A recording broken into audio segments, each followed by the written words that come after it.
good old US of A. A grand nation full of vast wonders, magnificent hotspots, gift shops, and politics. Throughout its history, the United States has gone through many bloody conflicts that saw many casualties, from its breakup with England to the First World War's sequel. But it also saw many fantastic discoveries, such as Henry Ford's Model T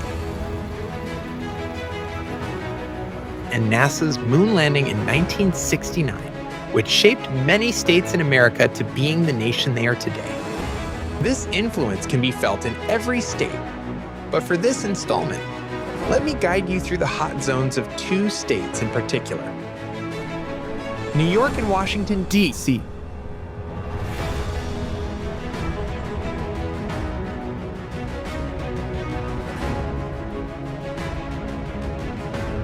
New York, often known as the Big Apple, is one of the most heavily populated cities in the United States, with all walks of life roaming every corner of this land. It's so well known far and wide that even giant apes and superheroes make themselves at home here.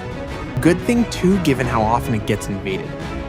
Despite that setback, it's still a state coming straight out of your fantasies, a dream world unlike any other.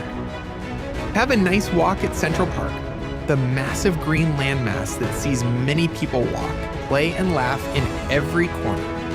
It also makes for a nice home for the squirrels and a great setting for countless stories yet to be told. Go have a walk around the iconic Brooklyn Bridge and take in the scenery. It was first proposed in the early 19th century, and construction for it may have began all the way in 1870, but it had taken many controversies and about 13 years before it was completed, and this bridge has gone through more than one reconfiguration.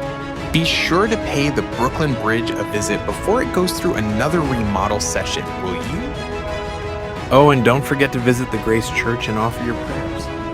It would be most enlightening, and pay respects to all the bishops and churchgoers that have fallen. Not only them, but the men and women that lost their lives on the tragic day of September 11th or 9/11th, as we usually call it. It was a normal day at the center for them, until it wasn't anymore, but they shall never be forgotten. Moving on, rise up to greater heights by partaking in the summits you experience. Going up to a crystal floor with a magnificent view of the city and witnessing silver blobs of art.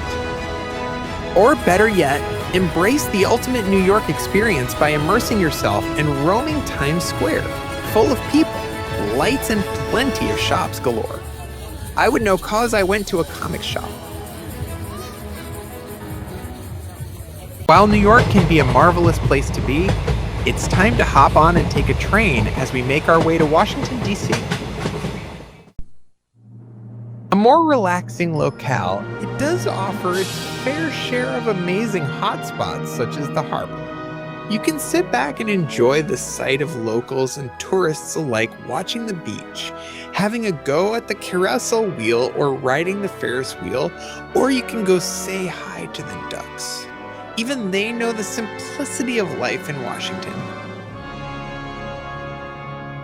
If you want something sweeter, head to the local sweet shop nearby and gaze at the variety of treats that they have to offer, from chocolates to ice cream, along with a train that never stops watching over the shop. Try one. I promise they're not poisoned. Once you had your fill of candy, head to the National Cathedral and marvel at its magnificence. Building started at around 1907, and while it had a brief hiatus in the form of World War I, it was eventually completed 83 years later in 1990.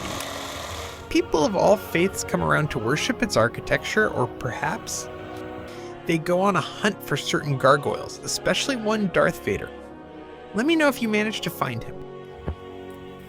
Let the Force guide you through the cathedral and the Bishop Garden. Relax, breathe and smell the plants. Touch grass too while you're at it. Also, say hi to Greggy, guardian of the gift shop. However, if knowledge is more so your thing, then the Library of Congress should be right up your alley. Besides gawking at its interior structure, you can feast your eyes on works such as the Gutenberg Bible, the accounts of the Hiroshima bombing, the comic strips of Spider-Man's ever-first appearance, Marco Polo's journey to the farther east, and the testing of music. But that's not exactly what you're here for, is it? No, you must be here for that one library you often see in movies, yes? Well, you can take a look into this iconic library. Just be sure to not disturb any readers. It's a library after all. Last, and certainly not the least, are the two most recognizable monuments. The Washington Monuments, full of Big Father energy, and the representation of George Washington, first President of the United States from 1789 to 1797. Then there's the Capitol. It's the seat of the U.S. Congress, with its construction starting at around 1793 and its central sections being completed in 1800, though they had a bad case of catching fire in 1814.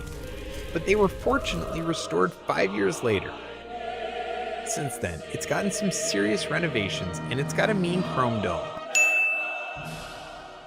After all the excitement, let's take this time to sit back, relax, and laugh as the night comes around and folks come to celebrate their jolly days. Go have a burger or see this orb from space. Either way, I hope you enjoyed listening to this journey to the US.